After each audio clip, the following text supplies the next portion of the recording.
32 કરોડના ખર્ચે મજબૂતીકરણથી બનેલ રોડ ઉપર સર્જાતા ગાડી ટોળ ખાડાનું સામ્રાજ્ય। કરજણ તાલુકામાં સુપ્રસિદ્ધ યાત્રાધામ નારેશ્વરને પાલેજ સાથે જોડતો રોડ આજે બિસ્માર બન્યો છે। દોઢ વર્ષ અગાઉ 32 કરોડના ખર્ચે આ રોડને મજબૂતીકરણ સાથે બનાવવામાં આવ્યો હતો, કારણ અહીંથી હજારોની સંખ્યામાં રેતીના વાહનો પસાર થાય છે। નર્મદા નદીમાં રેતીની લીજો આવી હોવાથી હજારો વાહનો રેતી ભરી પસાર થતા હોય છે, જેને લઈ મજબૂતીકરણથી રોડ બનાવવામાં આવ્યો હતો। આજે રોડની હાલત દયનીય થઈ ગઈ છે। રોડ એટલો બધો જર્જરિત થયો છે કે વાત જ ના પૂછો। રોડ ઉપર કમર તોડ નહીં ગાડી ટોળ ખાડાનું નિર્માણ થયું છે।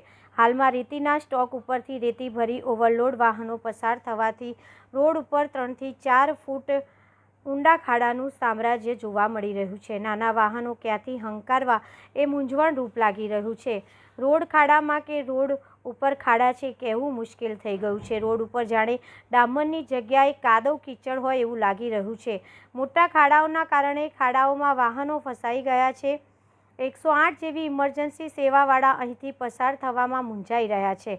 રોડ ઉપર કેટલીક જગ્યા ઉપર ખાડાઓને લઈને સિંગલ સાઈડ ઉપરથી વાહનો અવરજવર કરે છે, ત્યારે ટ્રાફિક જામ પણ સર્જાય છે। તેમ છતાંય તંત્રના પેટનું પાણી હાલતું નથી। સ્થાનિકો દ્વારા આ બાબતે તંત્રના અધિકારીઓનું ધ્યાન પણ દોરવામાં આવ્યું હોવા છતાં લોકો હાલાકીનો સામનો કરી રહ્યા છે। તાલુકાઓના જ સનાપુરા, પાછિયાપુરા, સારિંગ જેવા અનેક ગામોના લોકો આ રોડ ઉપરથી દરરોજ અવરજવર કરે છે। રોડની હાલત જોતા કલ્પના કરવી રહી કે સ્થાનિકો કેવી મુશ્કેલીનો સામનો કરી પસાર થતા હશે। આ ખાધા તમે જો ખાલી વરમે 4 વખત કહો, તમે એક વખત કહો તો વરસો કમ ચાલો છો નહીં, 15 ખાધા બધા ગાડીઓ દશાવું થાય તો જો ને ખાલી કેટલો બાઈકો રાટા થાય, ગાડીઓ તૂટી જાય। કોમ કરો, કમ્પ્લીટ કરો, પણ સરકાર કેટલા ઢગલીમાં ટેક્સ બરોબર લે એમને તો કોઈ છતું નથી। આવું કોમ કરવાનું હા જોડે તમે આ શું થશે, પણ તમે આગળ જોઈને યાર પણ શું છે એમને જીને કોઈ કરતા હોય કે સારું કોમ કરાવો, પૈસા ગાડી આ બધા થોડા આખા રોડની